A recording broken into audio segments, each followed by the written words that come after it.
Olá a todos, sejam bem-vindos à nossa terceira videoaula da nossa disciplina de Segurança da Informação. Eu sou o professor Cláudio e mais uma vez comigo está aqui o professor Lilo Ioldi. Boa noite, professor. Boa noite a todos os colegas, todos os alunos, todos os tutores. Um abraço a todos nós que estão vendo a gente agora nesse momento. Essa terceira aula tem muita coisa boa para a gente ver agora, né, professor? Então, vamos prestar atenção e novamente, como sempre falo, eu estou aqui online, essa aula é ao vivo, né? Estou aqui online com vocês para vocês tirarem as dúvidas sobre qualquer assunto que esteja explicando aqui. Professor. Muito bem, então vamos dar início à nossa aula, propriamente dita. Nós vamos falar hoje sobre os conceitos ainda sobre os conceitos de segurança de rede, mas de uma forma muito específica e pontual, nós vamos falar sobre a política de segurança.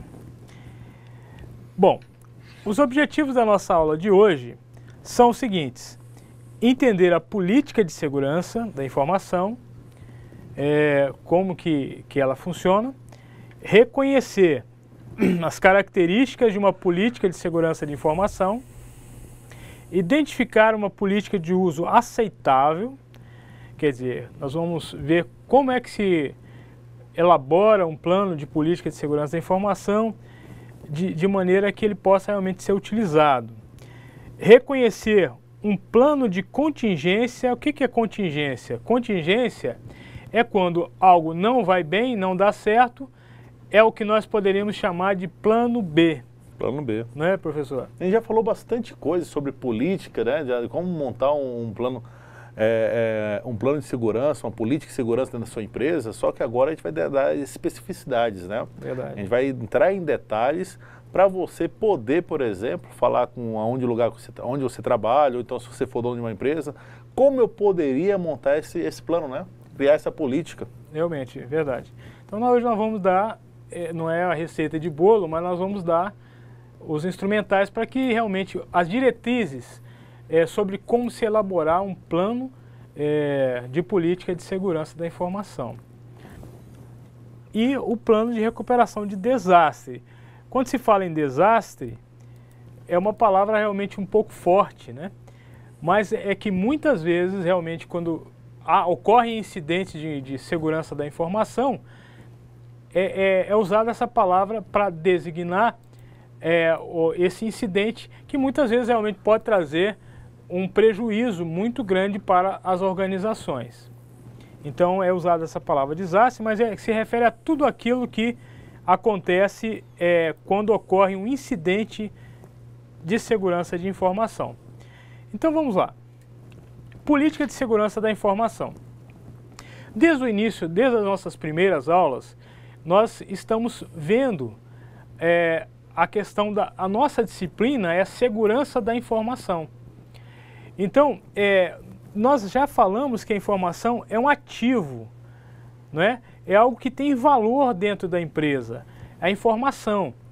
E é um ativo de muito valor dentro da empresa, não importando o ramo de atividade. Então, qualquer que seja a atividade que esteja sendo exercida, pode ser no ramo comercial, industrial ou financeira, a informação ela é um ativo de muito valor. E isso é verdade, é tão importante a informação que há uma disciplina que trata exatamente de como manter essa informação segura, não é? Que é a disciplina que nós estamos vendo. Então, por aí nós vemos realmente o valor da informação. Como uma informação, ela pode determinar, inclusive, se uma empresa vai ter sucesso ou não, a maneira como a informação é tratada. E também a questão da segurança da informação, ela passa por questões até como nós vamos contextualizar. Aqui em Porto Velho, ontem, nós fomos alvo mais uma vez da mídia nacional. Por quê? Porque uma informação foi passada, essa informação vazou, né? Nós não sabemos a maneira como ela chegou às mídias sociais que haveria uma vaga, cerca de 200 vagas de emprego para construção civil. Para a construção civil. Resultado, houve uma aglomeração de pessoas, as pessoas, claro, estão procurando trabalho, mas acabou que aquilo se transformou num ato até de vandalismo, foi quebrado o portão, as pessoas invadiram, e tudo começou com o quê? Com uma quebra, um incidente de segurança da informação. É uma falha no fluxo de informações que deveria estar acontecendo lá na empresa que vazou, né? Existe essa falha, a falha não é só nos sistemas, pode também ser nas pessoas. Inclusive eu falei, a gente comentou na aula passada, que a maioria das falhas são provocadas pelos homens, né? E a maioria das invasões são de pessoas internas ao próprio órgão.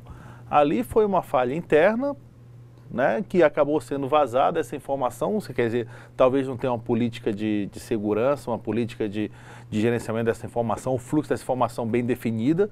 Se não está bem definido, não está, né, professor? Então, ou você define as regras, ou não tem. Né? A grande questão é essa, quando você vai criar uma política, vai ser o manual de boas práticas, mas vamos dizer, um manual de regras. E se não tivesse manual, quer dizer que não tem regras. Então, se eu não tiver manual de acesso à informação, posso, por exemplo, acessar o YouTube na minha empresa? Posso. Não tem nenhum lugar que diga. E não adianta a palavra. Tem que ser escrito, né, professor? Certo, certíssimo, professor. Então, isso que o professor está falando, é exatamente isso que nós vamos estudar hoje. Como elaborar um plano de política de segurança da informação? Que nível de detalhe nós devemos chegar? O plano de política de segurança da informação é importante para uma empresa? Uma empresa, por menor que seja, ela deve ter um plano de política de segurança da informação? São perguntas que nós vamos responder ao longo dessa nossa aula. Então, a informação, na hora certa, quer dizer, o que ela pode gerar para nós? A questão da informação na hora certa é importante, porque a informação ela tem um prazo de validade, tem um valor. Se a informação também ela estiver desatualizada, isso também não ajuda em nada. Mas quando a informação ela está dentro daquele tripé que nós vimos lá primeiramente, que foi o CDI, né? Que é a confiabilidade, disponibilidade e integridade, o que ela vai auxiliar? Ela vai auxiliar na expansão dos negócios, ajudando a obter maiores lucros. Então, por isso que nós protegemos a informação. Nós já falamos sobre isso. A informação é um ativo e ela deve ser alvo de proteção, porque ela tem um caráter de estratégico para a empresa. Não é? O que mais que a informação pode gerar? Novas perspectivas de negócios.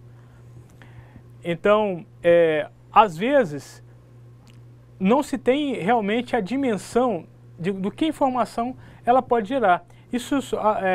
Mas é necessário que tenha essa visão crítica. Ontem mesmo eu estava vendo uma entrevista do Mark Zuckerberg. Opa, Facebook aí, olha. O Facebook em 2005. Em 2004 a entrevista, e ele já estava gerando informações. O site ele gerava informações. Qual era o objetivo dele? E ele não tinha. O objetivo era compartilhar informações de acadêmicas entre universidades. Então começou a vender essa ideia para as universidades. Começou lá com Harvard, depois foi aumentando, mas não se tinha realmente uma visão clara de que aquela informação que estava sendo disponibilizada, ela ia se transformar no que hoje realmente é o Facebook. Né? Então, a informação, a guarda da informação, ela é importante porque a informação ela pode ajudar em novas perspectivas de negócio. Ela pode gerar negócios, a partir da informação como ela é trabalhada, ela vai gerar novos negócios. A questão também da garantia de sobrevivência das organizações.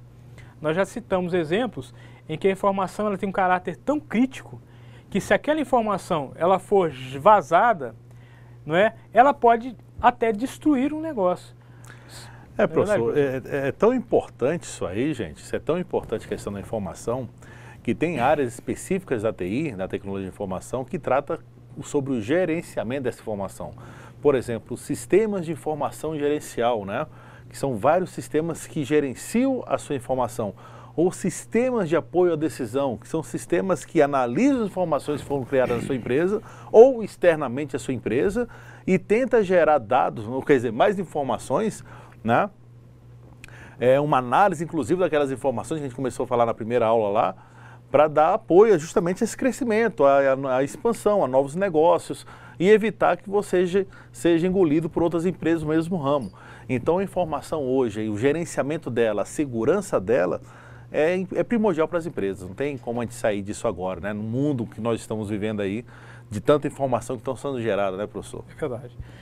E por que nós estudamos, então? Quem é responsável por isso, né? Nós, como técnicos de informática para a internet, dentro das empresas, nós podemos atuar como servidores, como funcionários daquela empresa, ou até mesmo como prestadores de serviço, prestando consultoria para as empresas nessa parte de segurança da informação, que é um ponto cada vez mais importante dentro das organizações. A informação está realmente sendo cada vez mais valorizada e a questão da segurança, obviamente, acompanha tudo isso. Mas o que é realmente a política da segurança da informação? Qual é a definição, afinal, de política de segurança da informação? Para Fernandes, que é um autor que nós citamos aí, que nós temos referenciado no livro texto, a política da segurança de informação é um conjunto de diretrizes, princípios e regras que irão dar suporte para a criação e manutenção da segurança, obedecendo requisitos do negócio, as leis vigentes e os regulamentos. Então, a política de segurança da informação nada mais é do que um conjunto de diretrizes, ou seja, conjunto de princípios e regras, que são ações que são previstas e são documentadas e que devem ser seguidas para que a informação esteja assegurada, né? Então, política de informação, de segurança da informação, na verdade, se traduz em um documento que vai ser seguido. E nós vamos ver os detalhes de como esse documento é construído e como ele é utilizado. Bom, ainda segundo o CERT-BR, que é o Centro de Resposta a Tratamento de Incidentes na Internet, que nós citamos na aula passada, a política de segurança da informação não define procedimentos específicos de manipulação e proteção da informação, mas atribui direitos e responsabilidades às pessoas, usuários, administradores de redes e sistemas, funcionários, gerentes, etc., que lidam com essa informação. Um exemplo disso aí, professor, até a gente ficou assim, então, essa linguagem buscada dos livros, né? Mas imagina assim, a política de segurança da empresa, é proibido acessar redes sociais, Facebook na minha empresa. Que isso aí é uma coisa, foi definida essa política, né? É proibido usar redes sociais. Agora, como é que vai ser feito isso aí? Como é que vai ser? Isso aí, o manual não explica como é que vai ser feito. É lógico, o pessoal da TI vai lá no proxy, vai lá no firewall, vai criar regras de segurança, quer dizer, ele vai explicar, dependendo da tecnologia, se for Windows, se for Linux, depende da rede que ele vai utilizar, né, do proxy que ele vai utilizar, então ele vai implementar aquela política que o pessoal está falando lá. Ó.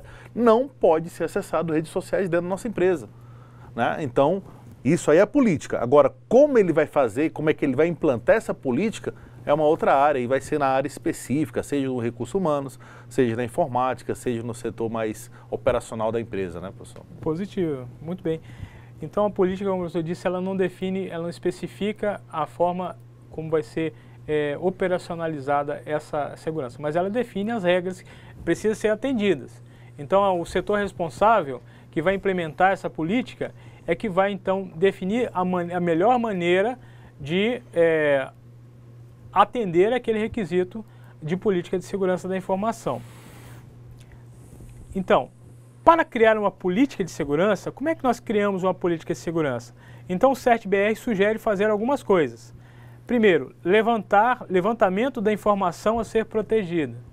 Então, quando se vai construir um documento de política da segurança da informação, a primeira coisa a fazer é conversar com os setores, todos os setores por onde a informação ela trafega, conhecer esses setores, saber mapear as vulnerabilidades, né? E fazendo então esse levantamento setor a setor para saber realmente como a informação ela flui, qual é o fluxo da informação e que tipo de informação trafega por ali e como é que ela vai ser protegida. Então é necessário ter um conhecimento o quê?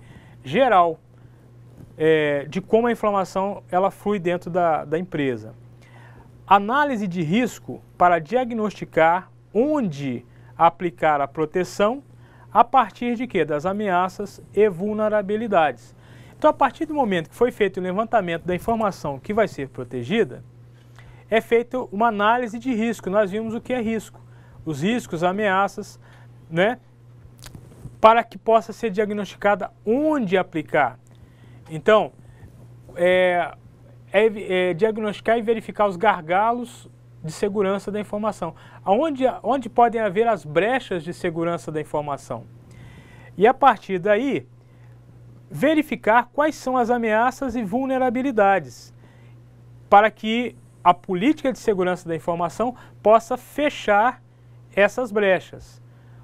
Onde houver uma possibilidade de quebra da segurança da informação, esse mapeamento vai ajudar então a ter esse diagnóstico. É claro que nem sempre consegue se diagnosticar todas as possíveis ameaças e riscos, uma vez que nós já falamos que todo esse processo é um processo dinâmico. É um processo que todos os dias... Vai se autoalimentar, vai ser criado, é bem dinâmico mesmo. Vamos dizer que tem versões, né, da política, né? Essa aqui é a primeira versão, aí vamos ver se vai se adequar. E lógico, aí a gente vai, como é um documento dinâmico, na verdade, como é um processo dinâmico, né, essa política vai evoluindo com o tempo, né? Às vezes vai restringindo mais ou vai abrindo mais, mas a questão mesmo é justamente o levantamento da informação. Agora, levantou a informação, o que eu quero proteger? Os documentos gerados da empresa, os e-mails enviados pela empresa, tem regras até interessantes para isso comunicar. Eu estava vendo eu sou bem interessado nessa área de segurança. Tem empresa que, por exemplo, para você mandar um e-mail dentro da empresa, tudo bem.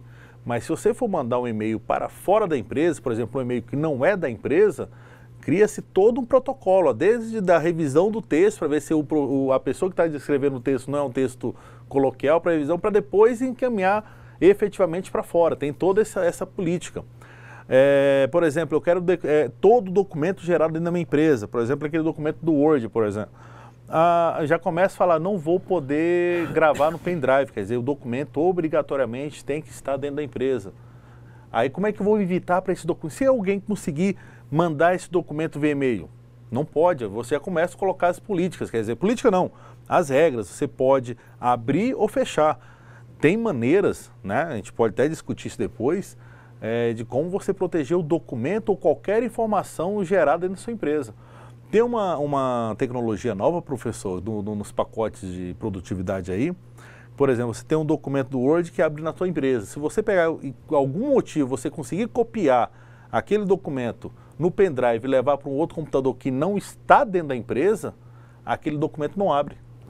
E não é questão de usuário e senha, não. São recursos que cada vez mais os grandes players do mercado estão adicionando seus produtos, quer dizer, a segurança do que está sendo criado, né? Então, o que nós conseguimos visualizar com tudo isso é que não é exatamente, não é uma neurose, é uma preocupação real, porque neurose, legal. Pode até virar uma neurose desde que não haja uma preocupação com política de segurança da informação. E é claro, como o professor acabou de dizer, é sempre atualizando as informações, porque vocês veem, essa questão do que o professor citou é uma coisa nova, né, professor? Muito nova. Essa neurose, a gente fica falando, mas imagina, por exemplo, a Apple, quando vai lançar um produto. Até o dia do lançamento, ninguém sabe nada do produto. Imagina se algum documento da especificação do novo iPhone, do novo... Né, tem rumores, eu acho que vai acontecer isso, mas o pessoal não deixa, não é nem o documento, até as pessoas que lá trabalham são proibidas de falar sobre determinado assunto. No ano passado foi lançado um produto pela Microsoft, o Facebook, que ninguém tinha noção, simplesmente apareceu no dia do evento e nem as melhores fontes, o pessoal não conseguiu descobrir, quer dizer, nem identificar que existiria essa surpresa. Então, determinadas empresas cuja informação, por exemplo, uma indústria que tem uma determinada patente, é uma neurose, sim, chega a ser uma neurose. Agora nós, aqui na nossa empresa mais simplesinha, talvez não seja tanto, mas a segurança sobre um arquivo ser roubado, ser adulterado, o nosso computador ser invadido, a gente tem que ter, pelo menos o básico que a gente tem que ter, né, professor? Certo, é isso mesmo, professor. Bom, então, em que isso tudo se traduz? Como nós dissemos, a política da segurança da informação, isso vai se traduzir num documento. Esse documento vai ser construído e é sobre isso que nós vamos falar agora. Política da segurança da informação. Ela se traduz na criação de um documento, e esse documento é denominado Documento da Política de Segurança da Informação. É interessante, né? Esse documento, que deve ser aprovado pela gerência, olha só que importante, publicado e divulgado a todos os funcionários. Então, ponto importante dentro da criação desse documento. Esse documento deve ser aprovado pela gerência. Então, não basta apenas é preciso ter o aval da gerência, porque isso gera um peso maior naquele documento. As pessoas vão saber que a gerência ela está validando aquele documento e automaticamente isso vai trazer uma aderência maior para aquele documento, né, professor? Geralmente, vamos dizer que você acabou de montar esse documento, né? Depois de você preparar o documento, é bom você fazer uma apresentação, porque às vezes um termo técnico ou alguma situação ele não entenda no documento. Então você fala, olha, seria interessante a gente aplicar essa política porque pode acontecer isso. Então ele tem que ter, junto com o documento, uma apresentação para a sua gerência, olha, isso vai evitar determinadas ameaças, vai tentar diminuir determinados riscos e assim por diante. Você tem que explicar, né? Só o documento, você entregou aqui, o chefe, está aqui o documento. Se o chefe for bem da área e conhecer, ótimo. Mas se ele não for da área, como é a maioria dos casos, a maioria das empresas não são da área de TI, né? Aqui em Rondônia, por exemplo, a maioria é agronegócio, né? Olha, aqui está o documento, mas posso explicar para o senhor, preparei uma apresentação aqui top, né? Eu vou explicar ponto a ponto, se o senhor concordar, está aqui, assina. Perfeito, né, professor? Perfeito. E é interessante observar que esse documento, ele deve ser nossa área de informática, nós temos muitos termos técnicos. Nesse documento não é realmente desejável que esses termos eles realmente apareçam, ou se aparecerem, que haja um glossário também explicando algum termo que possa aparecer. Mas esse documento ele deve ser de fácil entendimento pelo público-alvo e acessível. Então qualquer pessoa dentro da empresa que ler esse documento, ele deve ter a capacidade de poder entender o documento. Porque esse documento, como o professor disse, ele vai ser apresentado tanto para a gestão, para que possa fazer a validação do documento, mas também vai ser apresentado para todos os colaboradores da empresa. Tanto a primeira vez, para que tenha um primeiro contato, mas também para ser consultado, porque esse documento ele deve ser seguido à risca durante todo o tempo da sua existência. Então, esse documento ele precisa ser construído, digitado, redigido de uma forma bastante clara. O que deve constar nesse documento? Então, só para a gente detalhar um pouquinho mais. Objetivos claros. Então, como o professor deu um exemplo, não pode acessar o Facebook de dentro da empresa, ou acessa-se o Facebook das 12 às 14 horas.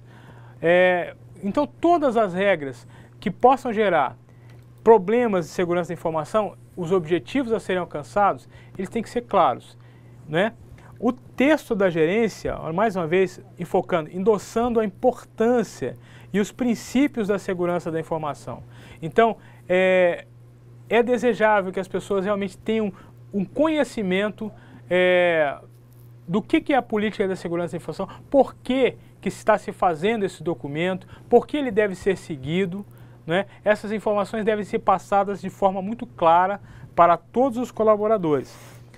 Outra coisa que deve constar no documento, o documento ele deve definir as responsabilidades gerais e específicas pela gestão da segurança das informações e relatórios de incidentes. Então, nesse documento, é preciso que se detalhe quem é responsável pelo quê. Quem é responsável por fazer o backup, por exemplo, né? Um DTI, sempre informar. Quantas em quantas horas, né? Qual é a periodicidade desse backup? Quem é responsável pela criação de senhas? Como que isso deve ser guardado? Quem que deve reportar incidentes? Isso é muito importante quando acontece um incidente, porque dentro da política de informação, se houver um incidente, ele precisa ser mapeado, precisa ser relatado, precisa ser tratado, porque se for uma vulnerabilidade que foi explorada, então qual é a reação que haverá dentro da política de segurança da informação? Então, relatórios de incidentes. O documento também deve apresentar de forma detalhada as exigências que deverão ser obedecidas. Dentro da nossa legislação, da nossa lei penal, há um artigo que diz que ninguém é escusado, ninguém pode alegar desconhecimento da lei e fazer alguma coisa porque não conhecia a lei. De forma semelhante, a política de informação também é assim, mas ao contrário da lei, nós devemos dar publicidade à política de segurança da informação, certo? Exigências que devem ser obedecidas: respeitar a legislação e contratos firmados de trabalho. Então, quando se vai elaborar uma política de segurança da informação, é preciso também visualizar, porque nós estamos debaixo de uma legislação. Então, lá na primeira aula nós vimos também o princípio da legalidade. Então, muitas vezes a questão da segurança, ela passa, por exemplo, por questões de monitoramento. Então, o que acontece? Será que nós temos o direito de monitorar as pessoas em determinados ambientes? Então, isso é só um exemplo de que a política da segurança da informação, ela precisa pensar também as questões de legalidade, porque vão tratar assuntos que podem até violar ou não a privacidade das pessoas. Na política de segurança, gente, você pode falar, por exemplo, é proibido ter dados pessoais no computador da empresa. Se for definido isso aí, aquele e-mail que você recebe com uma foto engraçada, com uma piada, que legal essa foto aqui, você recebeu no e-mail, seu e-mail particular inclusive. Aí você baixou no seu computador, que é de propriedade da empresa, isso aí está definido lá nas políticas de segurança. Se alguém descobrir, por exemplo, pode dar uma justa causa, uma coisa tão simples, né? Mas você acabou de quebrar uma regra da empresa. E dependendo do que está definido lá nos contratos firmados, o que está definido, e está bem explícito para você lá, você foi avisado, se você desobedecer uma regra, é mais um motivo, quer dizer, é mais um motivo.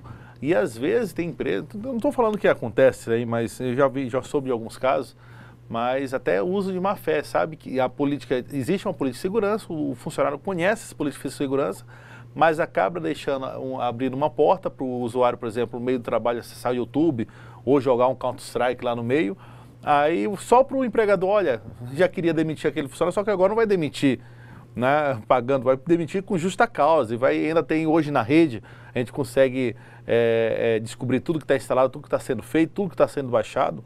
Gente, a DTI sabe tudo, a DTI é o Departamento de Tecnologia da Informação, ele sabe tudo que você acessa, todos os sites que você navega, tudo que você baixou, ele tem condições de verificar tudo, gente, deixar bem claro para vocês, né? Eu estou aqui sozinho no meu computador, ninguém está vendo que eu estou acessando o YouTube, não. O pessoal da TI está vendo. E isso aí é um cuidado com esse risco. Se a tua empresa tiver uma política de segurança, ela está explicado, não usar o computador, o recurso da empresa para fins pessoais, quer dizer, já deixou claro uma política lá, não usar, né? Você pode levar o seu notebook ou você pode levar o seu celular para fazer isso, para acessar o Facebook ou acessar um vídeo do YouTube. Mas se estiver usando um computador da empresa, ir lá na política, isso aí pode ser sim, professor, um motivo de justa causa. Mas, poxa, fui demitido porque eu baixei uma foto? Sim, e você sabia disso. Muito bem lembrado, professor. Então, a política da segurança da informação, ela vai definir esse tipo de regra. E, como nós dissemos, não há uma receita de bolo, porque é preciso avaliar, como nós dissemos ali atrás, fazer o mapeamento para saber quais são as necessidades reais que vão impactar na segurança da informação da nossa empresa, né? Então, há coisas que são desnecessárias e há coisas que são necessárias. Isso também vai variar do tipo de negócio, do tipo de informação que nós precisamos proteger, não é?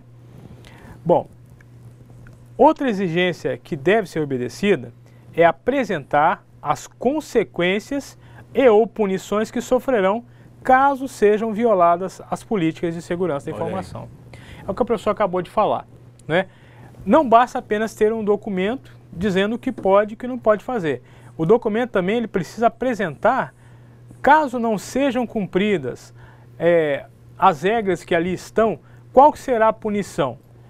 Claro que o objetivo maior da política de segurança da informação é fazer com que todos os colaboradores, desde que tem a função mais primordial até as informações de gerência, os cargos de gerência, a grande, vamos dizer, a grande sacada, não é, da política de informação é que todas as pessoas estejam imbuídas do mesmo sentimento para que a política funcione, não é? Mas é necessário também que sejam previstas condições, porque quando se trata de pessoas, certamente há pensamentos diferentes. Então, via de regra, é aconselhável que seja realmente trazido qual que seria a consequência ou punição caso alguma regra daquela não seja violada. Bom, ainda falando de criação de política de segurança, a sugestão ao criar esse documento, deve-se definir quem terá autoridade para sancionar, implementar e fiscalizar o cumprimento da política. Esse é o famoso o quê? É o dedo duro, vamos dizer assim, né? Então alguém tem que ter essa função. Como nós dissemos, um documento, às vezes a política de segurança não está funcionando. Nós temos um modelo, nós temos o documento, mas não funciona. Por quê? Porque está faltando o quê? Além da implementação, é preciso que se haja uma fiscalização e cumprimento para saber se as políticas estão sendo realmente cumpridas. Porque senão é um documento que não tem sentido. Estabelecer um período para a sua revisão e adequação. Então aqui nós falamos, de tempos em tempos esse documento ele precisa ser revisado. Ele atende os critérios de segurança? Hoje mudou. Apareceu um vírus novo, apareceu uma porta nova, apareceu um hardware novo, um software novo que precisa ser validado dentro da política de segurança da informação. Então, é preciso estabelecer um período. De quanto em quanto tempo nós vamos revisar a política de segurança da informação? Isso é importante para que esse documento continue tendo validade. Porque se o documento ele não for revisado, fatalmente ele vai cair numa situação em que ele não vai estar mais atendendo ao requisito que é justamente trazer segurança para a informação. Então ele precisa ser revisado e adequado. Está relacionado à política de senhas.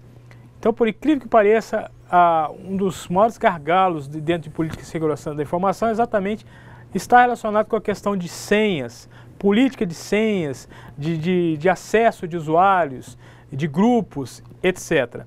Permitir e restringir acessos aos sistemas de funcionários de acordo com as atribuições de cada um. Então, é a questão de dentro do plano de política de segurança, se trabalha com o quê? Com os setores, né? Então, dentro da empresa há vários setores, cada setor desempenha um papel, uma função, e isso tem que ser pensado dentro da política de segurança. O que cada um pode fazer? Quais são as limitações dentro desse contexto? Especificar é que nós estamos dando algumas regrinhas, né, na criação desse documento.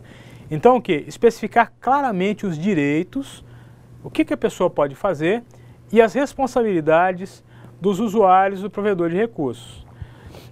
Estabelecer ações caso a política de segurança seja violada. Aquilo que a gente falou acabou sendo repetitivo. Nem todas as sugestões acima são utilizadas. Pode-se e deve-se considerar as características de cada empresa de forma que ela se adapte à particularidade de cada organização. É aquilo que a gente falou, né? Cada caso é um caso, vamos dizer assim, né? Inclusive, professor, aí para vocês alunos também, uma dica, né? Existem, de quilo, manuais ou documentos de política de informação na internet? Modelos. Modelos, tem muito ali. Você escolhe um e vê que você baixa alguns, né, e vê o que aplica ou não aplica na sua empresa. Certo, é isso você não mesmo. precisa escrever o documento a partir do zero. Você pode pegar, por exemplo, um documento usado pela Shell Mundial. Tá aqui um documento, às vezes é bem genérico, né? Agora, o que se aplica na empresa? Vamos tirar esse parágrafo, vamos colocar mais isso, vamos... Então, lógico, começar do zero não é o ideal, inclusive. Não recomendo você começar do zero. Pega o modelo existente na internet e verifique o que isso aqui pode ser aplicado na sua empresa e o que é que não pode ser aplicado. Muito bem. Então é muito importante isso. Não precisa criar do zero. Você pega, a partir das diretrizes, aquilo que a gente acaba de passar aqui, vai filtrando, vai adaptando e monte o plano de segurança de acordo com a necessidade da empresa. Bom, outra coisa, o gerente, né? A gente falou da figura daquela pessoa que precisa verificar periodicamente se a política implantada está em uso. Analisar o impacto dos incidentes de segurança registrados, que a gente falou, né? Aconteceu um incidente, qual é o impacto dele para a empresa? Como é que nós podemos evitar que se repita? Verificar o custo e impacto dos controles na eficiência do negócio. Então, veja bem, a questão dos controles não é controle pelo controle, mas é realmente verificar quais controles são adequados, o custo, que muitas vezes sugere um custo para a empresa. É um custo de hardware que precisa comprar, é um cloud que precisa alugar. Então tudo isso tem custo para a empresa. Quanto maior o nível de segurança, maior é o custo também. Mitnick e Simon sugerem classificar as informações em... Então, quando a gente está fazendo aquele mapeamento de informações lá, quais são as informações vitais, quais as informações que nós devemos nos preocupar mais com elas, esse Mitnick foi um dos primeiros hackers, né? Um dos primeiros crackers aí que apareceu na história da informática. Ele é mítico mesmo, ele é Mitnick, mas ele é mítico, porque ele foi um dos primeiros. Inclusive invadiu lá o FBI, etc. E ele acabou sendo preso e depois ele acabou também sendo contratado como um consultor de segurança da informação. E ele é tão bom nisso que ele passou então a prestar serviço nessa área, né? Só que do lado do bem dessa vez. Ele o Simon, classifica a informação em 4 modelos. Confidencial, que são as informações compartilhadas com um número restrito de pessoas, ou seja, mais a parte da gerência, da gestão. Modelo particular, que se destinam apenas ao uso nas organizações para fins burocráticos. A gente tem o exemplo aí, por exemplo, de informações de clientes. Um modelo interno, que são as informações que são liberadas para todos os funcionários da empresa. Na verdade, esses modelos, eles vão crescendo em nível de liberação, desde o mais confidencial até o modelo interno e público. A informação que é pública é aquela que pode ser liberada sem restrição externamente, né? O êxito de uma política de segurança, segundo o CERT-BR, se dá quando? Então, construímos o modelo, construímos o plano de política de segurança da informação. Quando é que ele dá certo? Quando existe apoio da alta administração, a gente já falou.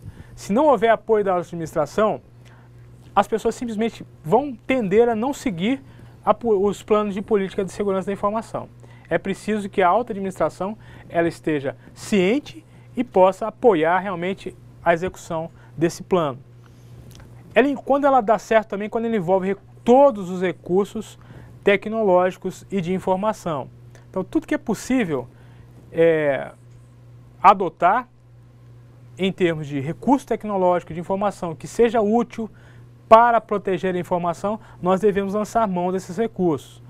Quando há uma atualização periódica, a gente falou, o plano ele precisa ser revisto de tempos em tempos. Mantém-se um grupo ou pessoa responsável em verificar se a política está sendo respeitada. Isso é quando dá certo, pessoal. Quando o plano dá certo é quando se tem essas coisas. Estar disponível a todos os usuários de tecnologia da informação. É importante que essa publicidade ela se dê. Então, uma pessoa responsável, a gerência, a alta gestão, validando aquele plano e que seja feita a publicidade também a todas as pessoas envolvidas, a todos os colaboradores da empresa. mas pode acontecer também no plano não dar certo. Quando que ele não dá certo? Bom, quando a política não deve ser extensa, que a gente falou, não se detalha a níveis muito minuciosos o plano de política de segurança da informação, porque senão as pessoas não conseguem cumprir aquele plano. O plano tem que ser claro, objetivo, com regras claras e não pode ser muito extenso. Não pode conter muitos detalhes. Não abrir exceções a pessoas e a grupos. Então cria-se todo um plano de política de segurança de informação e alguém chega e diz assim, ó, mas para esse, vamos abrir uma exceção aqui. Na verdade, essa exceção se chama, em segurança da informação, de vulnerabilidade. Abre-se uma vulnerabilidade. Daqui a pouco essa vulnerabilidade vai ser explorada e lá se foi o plano de segurança da informação por água abaixo. Então não se abre exceções nem a grupos nem a pessoas.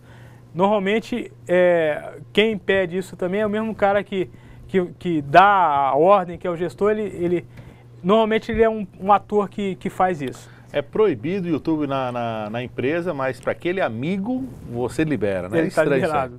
Pessoal, vamos à atividade, né?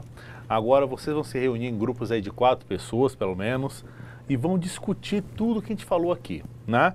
Então a gente tem aqui, são 4 questões, né? São 4 questões que tentem responder em grupo, tentem discutir, façam uma mesinha redonda aí, cada um dê sua opinião sobre cada uma dessas questões que estão sendo aplicadas aí, o tutor vai estar ajudando.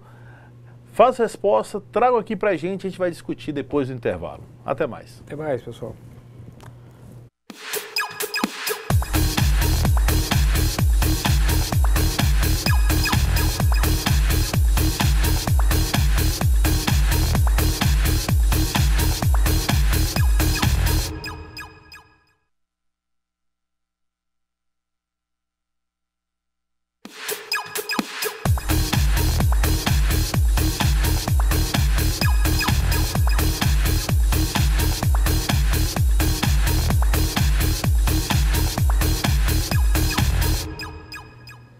Vamos agora às respostas, né, das questões que foram colocadas aí no intervalo. Professor, como é que foi aí a participação hoje? O pessoal está meio lento.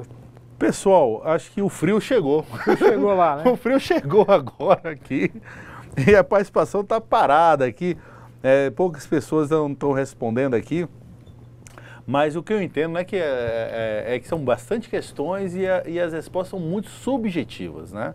Então certamente deve estar acontecendo aí entre vocês uma discussão, o que está certo, o que está errado, o que pode acontecer, o que não pode acontecer, né? Mas a gente vai dar uma interação, fazer uma interagida aqui, professor, para a gente poder discutir e servir com base para os nossos alunos. O que o senhor acha, né? Certo. Vamos lá? Vamos lá. Então, vamos lá. Primeira pergunta, vamos aqui. Quando se implementa uma política de segurança em uma empresa, deve-se estabelecer acessos e restrições de acordo com as atribuições de cada funcionário. Contudo, os usuários sempre procuram meios para burlar a política de segurança da empresa. Esse parágrafo, professor, é verdadeiro ou falso? O que a gente pode... Na verdade, são 2 perguntas aqui, né? Sim. São 2 perguntas. A primeira pergunta que eu faço é, numa empresa... a gente deve aplicar políticas de segurança de acordo com o funcionário ou pode ser uma política de segurança geral?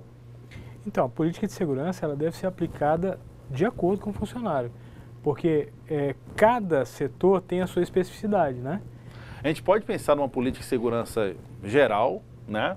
Que é comum a toda empresa, aquela política que quando o usuário entra, ele assina. Quando você entra numa empresa, às vezes você tem um documento que assina concordando com as regras da empresa. Acho que pode ser isso. Sim, né? nesse sentido, e lá dentro a gente poderia pensar em umas políticas de segurança mais específicas. Por exemplo, o gerente, ele tem acesso a YouTube. O pessoal da área comercial tem acesso às redes sociais. O pessoal da área operacional não tem acesso nem à internet. Aí sim, né? A gente poderia pensar, aí teria políticas específicas de acordo com o perfil do funcionário. Perfil do funcionário. Perfil, boa. Agora, o senhor acha que, independentemente do cargo que a pessoa ocupa numa empresa, ele está tentando burlar essa política de segurança? Olha, como a gente disse, o objetivo é que não seja burlado. O objetivo é que todas as pessoas estejam tratando a política de segurança de informação da mesma forma, ou seja, atendendo a política de informação, de segurança da informação. É claro que, por isso que há a questão das sanções para o não cumprimento, porque haverão aqueles que, de fato, irão burlar, tentar burlar, mas isso não é uma regra, não é? Esse burlar, gente, eu acho que a questão do burlar a política de segurança, não deve ser usado mesmo. Isso a gente não pode pensar isso como parâmetro. Se a regra está definida, ponto, né? Você pode perder seu emprego, sim, né? E até você pode estar fazendo alguma coisa ilegal. Você está tentando acessar um diretório de um servidor que não é da sua alçada, né? Já aconteceu com um colega meu, olha, eu fui acessar um recurso da minha rede e encontrei um diretório com todos os documentos contábeis. O certo é você avisar a DTI, olha, não tem aquele servidor lá seu, acho que tem um diretório lá aberto, dá uma olhada lá para mim, né? E não usar aquilo para... bem que isso é bem cultural, né? Tem aquela questão da curiosidade, o que é que tem ali, o que é que o cara está conversando, que e-mail é esse? Mas o certo é não burlar, né, gente? Vamos lá. Na criação de uma política de segurança da informação em uma empresa, faz-se necessário obter o apoio da alta administração? Essa é a questão 2, tá, gente? Na criação de uma política de segurança da informação em uma empresa, faz-se necessário obter o apoio da alta administração, sendo importante também obter a adesão de todos os funcionários da empresa. Por que é importante o envolvimento de todos esses funcionários na implementação dessa política de segurança? Por que ele é tão importante? Todo mundo está envolvido, professor.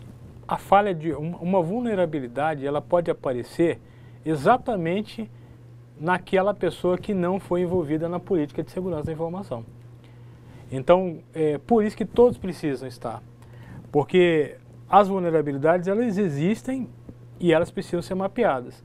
Mas, se todos não estiverem atentos a isso, pode acontecer uma quebra de segurança da informação exatamente naquele ponto onde não foi mapeado.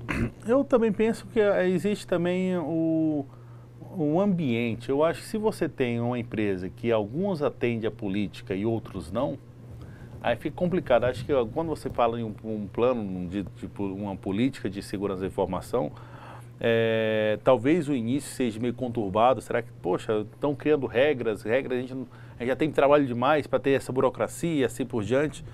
Mas se houver o envolvimento de todo mundo, vai dar certo. E por que tem que dar certo?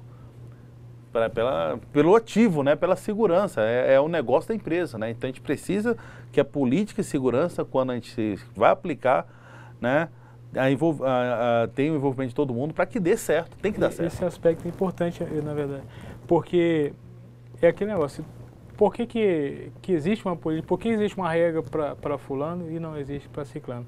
Mas também aquela questão que foi colocada é o seguinte, quando se vai construir uma política de segurança, é um documento e dá trabalho, né? Tem que se pensar, né? Aí, de repente, pode-se criar a seguinte situação. Não vamos preocupar com isso não, porque isso aí não tem importância. Isso nunca vai acontecer. E, às vezes, acontece. Vamos lá. Boa. Questão 3. A NBR ISO IEC 27002 sugere na política de segurança que os objetivos fiquem bem claros, além das exigências que deverão ser cumpridas. Nesse sentido, explique por que é importante também incluir penalidades nas políticas, nas quebras das políticas de segurança. Isso aí, lamentavelmente, seria tão interessante, seria tão bom se nós não precisássemos de regra na nossa sociedade, né?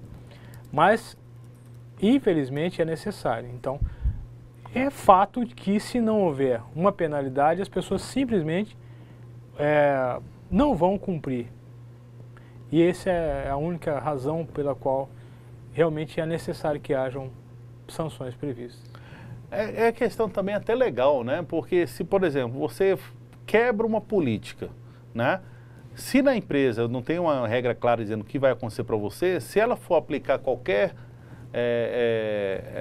penalidade em você, você pode, como é que chama? Questionar. Questionar judicialmente. Questionar, olha, não, eu sei que não pode, mas em nenhum momento falou que eu poderia perder o emprego. Para mim, apenas alguém ia falar, olha, por favor, não faça mais isso, mas... Então, é bom você deixar claro, realmente, o que vai acontecer se alguma política for quebrada, né? Acho que é a questão, só para a questão legal mesmo. É verdade, né? a política, o documento de política de segurança da informação é um documento interno. Entretanto... Tem validade legal. Tem validade, pode ser utilizado e pode ser num questionamento jurídico. Agora, esse é legal. Isso aqui dá uma questão bem interessante, gente. O que os usuários podem esperar de uma política de uso aceitável, professor? Basicamente, a política de uso aceitável é aquela que você consegue cumprir. É aquilo que a gente falou. Ela é clara, ela tem os objetivos claros e ela pode ser cumprida, né? Tudo aquilo que está ali é algo que pode ser feito. Então, não há nada que não possa ser cumprido dentro dessa política, né, professor? Eu acho também, essa questão pode ser cumprido, e tem no limite do aceitável, vamos dizer. A gente falou nas aulas passadas que nós temos dois grandes ativos da empresa, que é a informação e as pessoas que trabalham na empresa. Se em determinado momento essas pessoas que lá trabalham estão se sentindo restringidas, né? Ou então descontentes com alguma coisa, ou se aquela política não for bem trabalhada, não for bem explicada, falando, olha, quais são os benefícios que vão trazer para a empresa e por que tem que ser assim, você pode deixar aquele funcionário descontente, né? Aquela política de informação pode ser, a política de segurança pode ser difícil aplicação, o funcionário engolir aquilo ali, né? E pode acabar prejudicando uma outra área muito importante da empresa, que é o próprio recursos humanos dela, né? Como falei, informação é um ativo muito importante, assim como as pessoas dentro da empresa também é um ativo muito importante. Então, aceitável é você criar esse limite, olha, é uma coisa que vai proteger minha informação e é uma coisa que os meus funcionários, as pessoas que estão trabalhando aqui na minha empresa, não vão se sentir sufocados dentro dessa burocracia ou dentro das regras. É uma coisa que tem que ser pensado nessa balança aí, né, professor? Normalmente, professor, a gente fala muito de aquela onde nós nos sentimos confortáveis, como é que até me fugiu a palavra? Zona aqui. De conforto? Zona de conforto, muito bem. Para quem desenvolve software, e o professor já desenvolveu e desenvolve, e eu também, e quem já teve a oportunidade de implantar software novo, substituir um software, a gente sabe que há resistência, né? Então, a política de segurança da informação, por mais aceitável que ela seja, ainda haverá aquela questão de sair da zona de conforto, de ter que se adequar a uma regra, né? Uma coisa interessante, então, uma coisa bem interessante, isso acontece comigo, né? Eu trabalho numa empresa que, por exemplo, é proibido usar o YouTube. É proibido, para todo mundo é proibido usar o YouTube. Mas nós que programamos, existem muitas aulas e muitas técnicas que estão no YouTube. Aí vem da consciência, a gente vai lá, faz um documento, a política fala que é proibido, deixa bem claro. Só que aí a gente acaba fazendo, cria-se uma regra dentro, olha, eu preciso daquele vídeo, dessas informações lá no vídeo, porque vai me ajudar na minha profissão, no meu trabalho, eu realmente preciso do YouTube, né? Aí você leva um bocado de link, olha, tem essa aula tal, isso aqui. Para você não ficar pedindo toda hora para o DT e criando uma demanda, olha, abre isso, então acaba criando não, está liberado para você, mas grandes poderes demandam grandes responsabilidades. Aí vem da consciência, eu estou lá, eu acesso minhas videoaulas, acesso os treinamentos que tem hoje, o EAD, professor, hoje teve dois grandes conferências da Microsoft e do Google, assisti ao vivo, né? Isso é importante para a gente, para nossa área? Lógico que é. Imagina você da área de TI, você não poder assistir essa conferência porque a empresa não permite. Então você vai ter que assistir na sua casa. Não, mas é importante para a empresa também esse conhecimento que você pode adquirir dentro dessa aula virtual. Mas com consciência, né? Acho que como você está lá no funcionário, lembrando que o pessoal lá da informática, o pessoal da rede, sabe quais são os vídeos que você usou, que está acessando, né? Ele consegue tirar os relatórios tudo bonitinho lá para você, olha, o professor, o nosso funcionário Lilo acabou de usar a acessar o vídeo do, sei lá, patati patatá. Professor, vamos lá então? Vamos lá. Então, vamos aproveitar aqui o gancho, que é exatamente a questão... Política de uso aceitável. Tu pediu ao professor para assumir. Bom, eu acabei de ter uma cãibra aqui, ao vivo aqui, mas já passou. Vamos lá. Eu não percebi, professor. Vamos lá. É um documento, a gente falou de política de uso aceitável. Opa, é um documento que deve ser público. Opa. Parece que tem que botar no mousezinho aí, professor. Perdão, vamos lá. O botão direito do mouse ali, você tem Ok. Prontinho.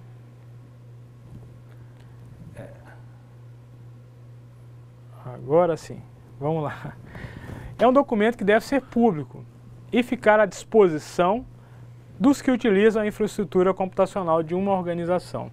Então, como a gente falou, o documento precisa ser, a política tem que ser aceitável. As pessoas têm, vamos traduzir isso numa expressão que é muito comum, que é o combinado não é caro. Não é verdade, professor? Exato. Então, a partir do momento que como o professor falou, as pessoas também são ativo importante dentro da empresa, elas precisam ser valorizadas. Então, a política de segurança da informação é algo muito delicado que precisa ser tratado de uma maneira muito humana e técnica ao mesmo tempo. Então, restringindo todas as coisas que precisam ser restringidas, mas trazendo às pessoas também a adesão da política de segurança da informação.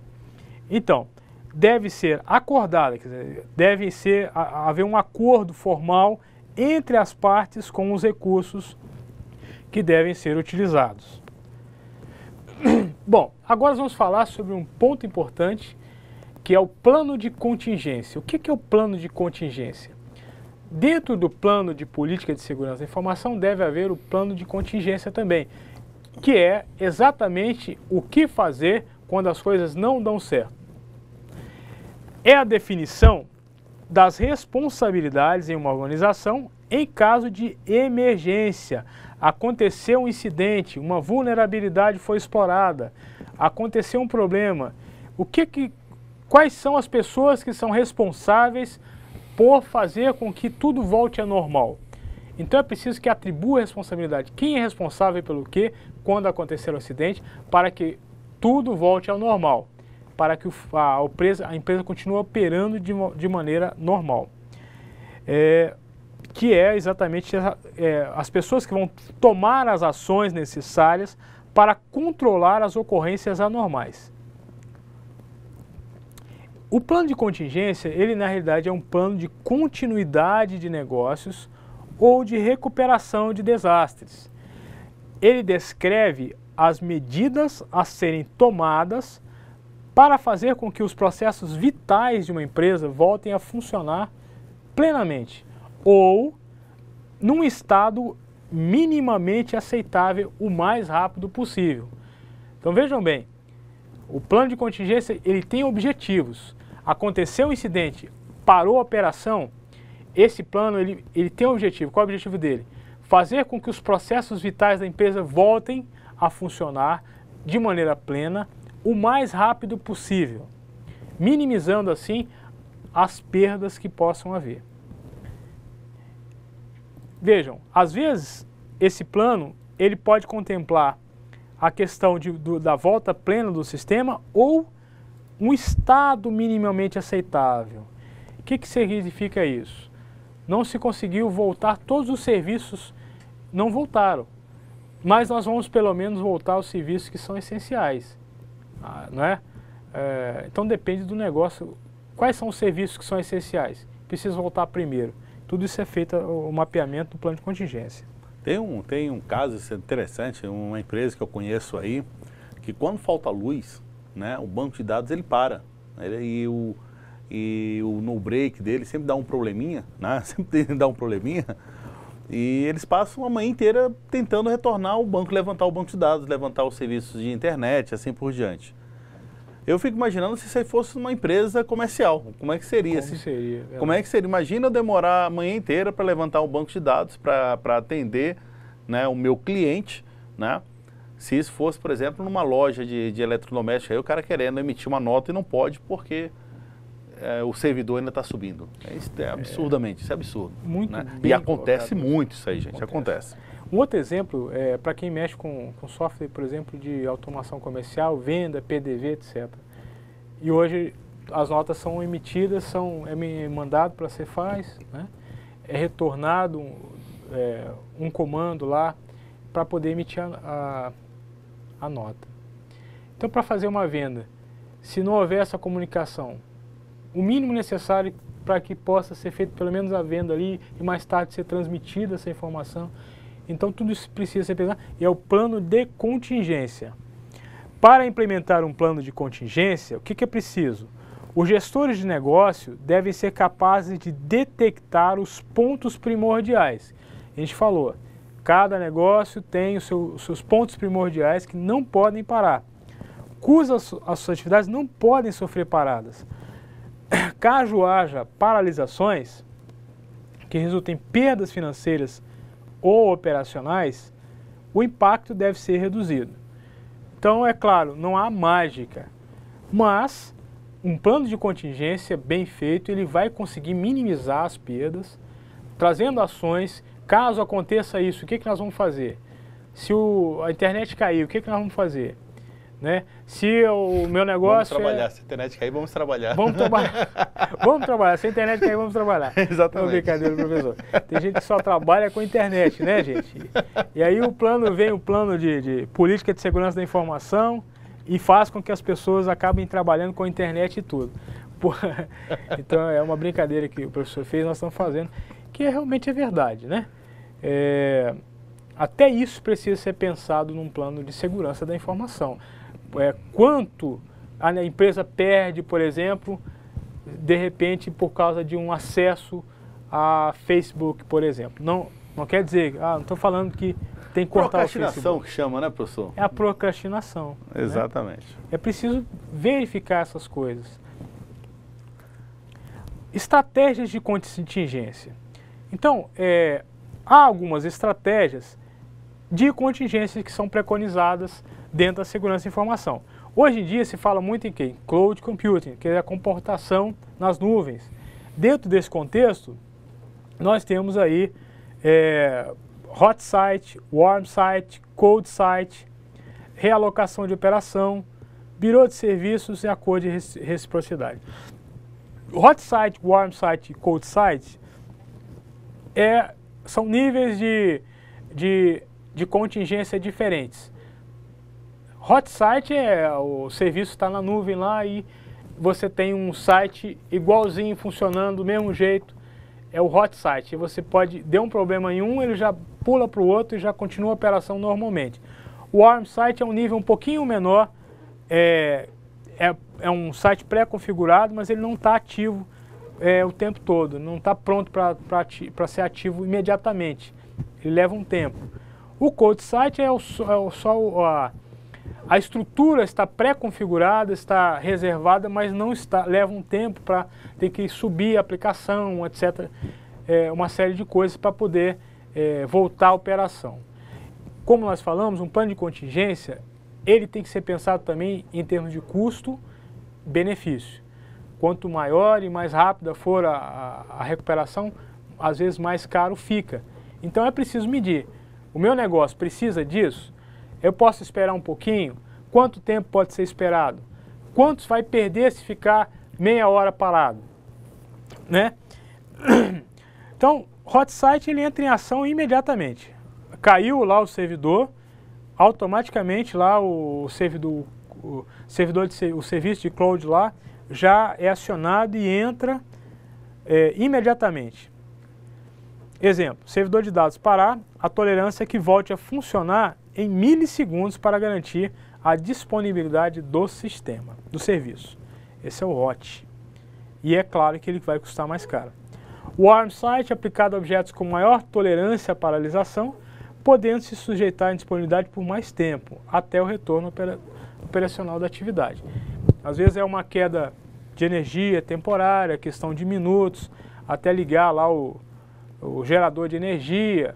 Então, isso pode ser também considerado o cold site, que já vai demorar mais, propõe uma alternativa de contingência a partir de um ambiente com recursos mínimos de infraestrutura de telecomunicações, desprovido de recursos de processamento de dados. É um serviço que é oferecido também, que vai retornar à operação, mas vai demorar mais tempo, porque é preciso subir a aplicação, configurar, etc. Isso demora mais tempo. Mas, se dentro do meu negócio, isso não é vital que a tolerância seja de milissegundos, então pode-se pensar numa contingência desse tipo, que vai demorar um pouco mais, mas que não vai trazer tanto prejuízo para a empresa. O ideal é que não haja problema, mas o plano de contingência, ele é exatamente para quando acontecer um problema. Espera-se que nunca aconteça um problema. É igual seguro, né? A gente paga o seguro para não ter problema. Tem gente que nunca tem problema, mas o dia que acontece... É o dia que está atrasado a parcela... É o dia que está atrasado a parcela do seguro. É verdade. Pela lei de Murphy. Lei de Murphy, né? Quem não conhece a lei de Murphy, a informática acontece muito essas coisas. Mas é por isso que nós precisamos estar preparados.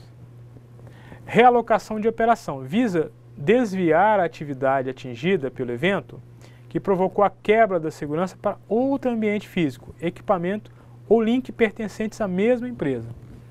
É parecido com o hot site, porém demora mais tempo, porque no cloud lá a gente, com o hot site, que é um serviço que é oferecido, né, esses 3 modelos são oferecidos, é milissegundos, mas aqui a operação é realocada para outro servidor, etc., mas o tempo que isso é feito também não é